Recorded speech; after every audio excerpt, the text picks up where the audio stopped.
We turn now to new allegations about a data firm tied to President Trump's 2016 presidential election. The firm is called Cambridge Analytica, and on Friday, Facebook suspended its parent company. The reason given by Facebook? It said Cambridge Analytica lied when it said it had deleted information about several 100,000 users. But multiple reports, including an investigation by Channel 4 in the UK, suggest that the scope of what happened here is far broader. A former research director for Cambridge Analytica has come forward to say that the firm harvested data from more than 50 million Facebook users. Cambridge Analytica denies that it violated Facebook's rules and says it legally uses the data it collects to create detailed profiles that are then sold to third parties. For more on this complicated story, I'm joined via Skype by Molly Wood, host of Marketplace Tech on Public Radio. So what is Cambridge Analytica? What do they do? Cambridge Analytica, it may not be a surprise to find out, is a data analysis firm. They gather as much data as they can from various sources, and they use that data to offer consulting in terms of advertising strategies, other kinds of sort of targeting strategies, and they primarily focus on election research. So what exactly have they been accused of doing? Walk us through it. Cambridge Analytica, it's the US offshoot of a UK company that was trying to do this sort of election-based data gathering and then analysis, and they would consult with various campaigns to offer advice on how best to reach particularly undecided voters. In order to pull this off, they needed a lot of data quickly, and it can be very expensive and difficult to get that information. So they, like so many other data brokers, turned to Facebook around 2014 and got a lot of users to install an app that was a quiz app. So, this is actually pretty common behavior on Facebook. You'll see some kind of a quiz, your friends are sharing it, it pops up in your newsfeed, and in order to take it, you have to install a little app, and it pops up a screen that says, this app will gather your public profile information and your list of friends. And it sounds pretty innocuous. Cambridge Analytica went to Facebook and said, we're conducting academic research with this app. Facebook apparently said okay and didn't do a lot of diligence.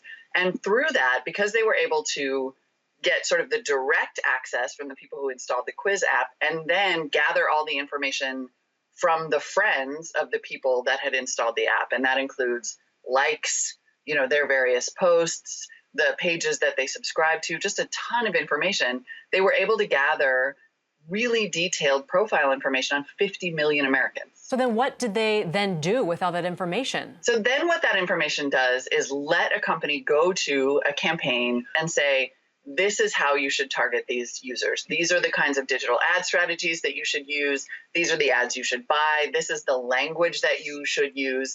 And, they refer to it themselves as sort of psychological warfare. The way that they employ the messages is really emotional manipulation because they have such detailed information. It's not necessarily who you are and where you live and who you're friends with, although it is also all of that. It's how receptive you are to certain kind of messages, whether you go to church, whether you're conservative leaning or liberal leaning. Very, very detailed sort of behavioral analysis. And then they can target things very directly to what feels like just you. Messages that are really effective in terms of manipulating your emotions. And I wanted to ask about how this is different from what a lot of us have just kind of come to expect. We know that Facebook collects a lot of data. We know that it shares some of it. We're used to seeing targeted ads. So how is this different?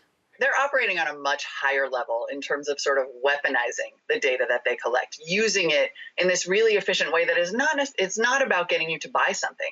It's about getting you to potentially change your vote or stay home and not vote or vote based on an issue that you maybe didn't realize you cared so much about.